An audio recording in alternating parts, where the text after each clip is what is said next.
Welcome into Vandy on SI. I'm Joey Dwyer here with Graham Bacco at First Bank Stadium. Graham, we're going to try to yell over this music today. We really got to invest in a mic, but still have not done so. We're rolling with it for now. Post-game will be better, but Graham, big one today for Vanderbilt football, and the 28.5-point spread wouldn't indicate it, but Vanderbilt's got to get some revenge today, and I think has to demonstrate some maturity in the process. We talked last week about, or I guess all throughout the whole week, how Vanderbilt football wasn't ready to win this game a year ago. They had too many guys late to meetings. They were screwing around, jacking around in practice when Clark Lee needed them to focus, and Brandon Fonette said so on Tuesday. He said guys are not on lists this week. They've been on time. Graham, it's time for that to show up against a team that Vanderbilt should beat pretty significantly, but I mean, we thought the same thing last year, and obviously it didn't come to fruition today. A day for Vanderbilt football, maybe not to erase last year from its past, but to kind of avenge what happened in Turner Field last year. Yeah, I don't think anyone would have thought this a year ago, but they're looking for revenge against Georgia State. And I think, a blessing in disguise, if you will, from last year can be, they learned that, hey, we cannot take this team lightly. Right, and that can be a blessing in disguise this year in that they're going to come out, they're going to take this game seriously, they're going to take it, seriously, probably like an SEC game you'd have to think as well, preparing for just another big game. And yeah, it's, again, crazy that they're looking for revenge, but like you said, they need it, they need to keep rolling, get the 4-0.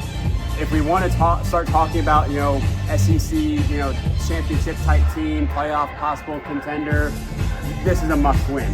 You cannot stumble, and I think the guys know that. Yeah, I think last year, like you mentioned, a great lesson for this team to figure out, like, you can't lack focus throughout the week. You can't deal with all the crap that they dealt with this time last year when they played Georgia State and expect to go win, expect to be a really good team. And I think you really saw them come out with better intensity the rest of the way.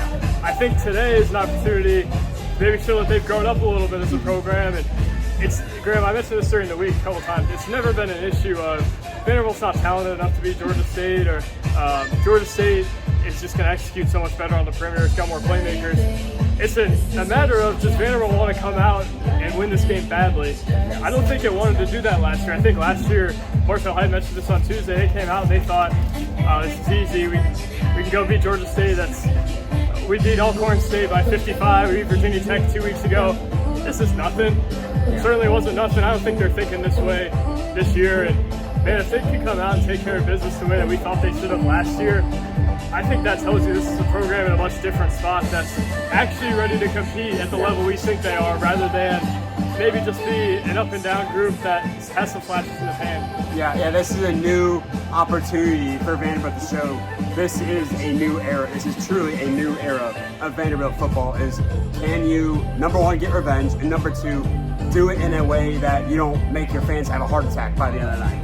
Like, you got it. You can't come out here and narrowly escape by a touchdown or whatever. You have to come out. You have to dominate, and this cannot be a close game coming late in the game. Yeah, Graham, I think looking at this game and considering getting the full body of work, I don't know that we'll learn anything new about this team tonight outside of an injury or lackluster performance. Even with the lackluster performance and a win, I don't think we learned a whole lot about this Vanderbilt team. And I think it's a great place for this program to be, because in the past, for these type of games, we've had to learn a lot about these Vanderbilt teams in this game and see, are they capable of beating a team like this? How much can they do it by?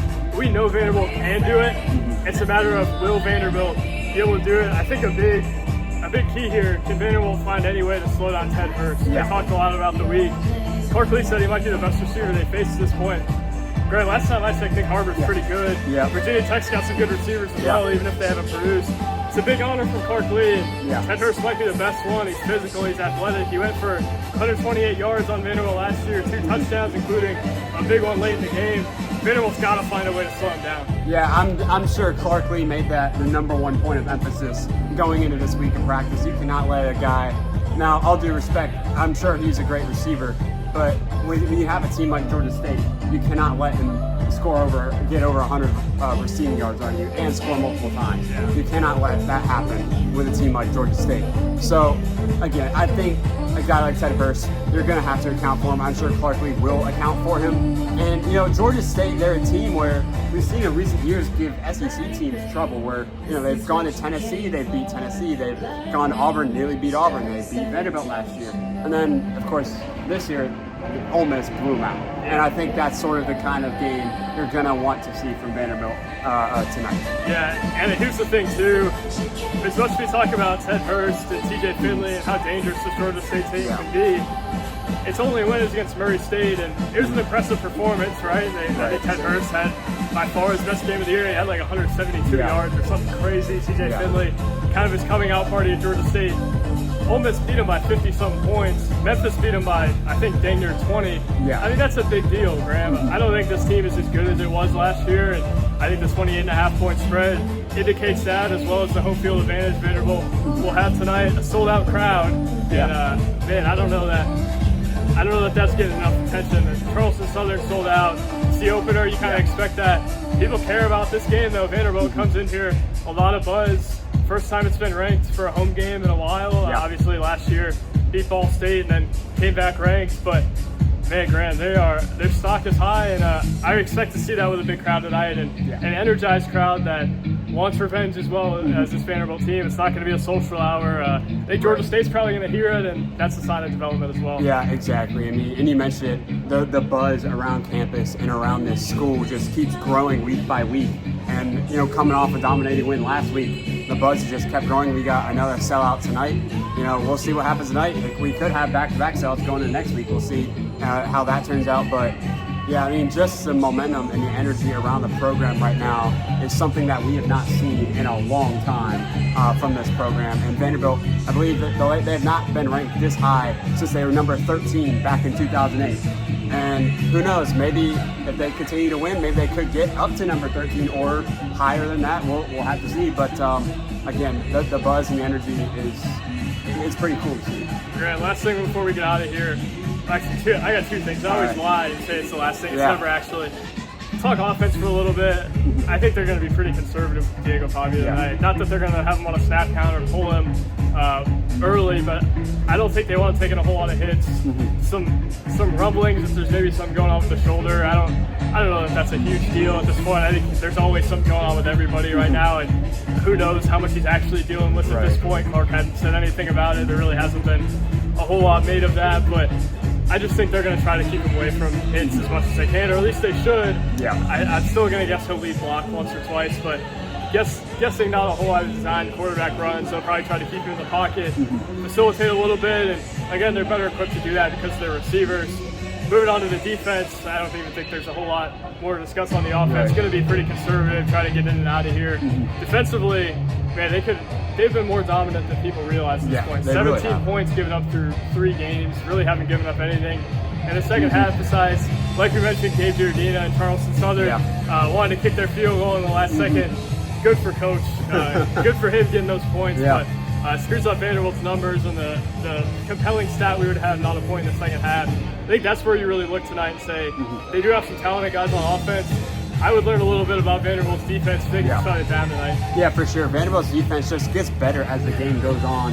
I mean, you see teams sort of, we saw South Carolina, we saw Virginia Tech moving down the field, with ease a little bit in that first quarter, and then as the game went on, the defense of Vanderbilt just gets better and better and better. I believe it's 68-3. I want to say that they're outscoring opponents by in the second half, which is incredible considering you've gone to Virginia Tech and South Carolina and shut them both down in the second half. They're looking for 3 straight second half shutouts tonight. The Vanderbilt defense is definitely underrated and not getting the respect that I think that they deserve. Sure, Graham.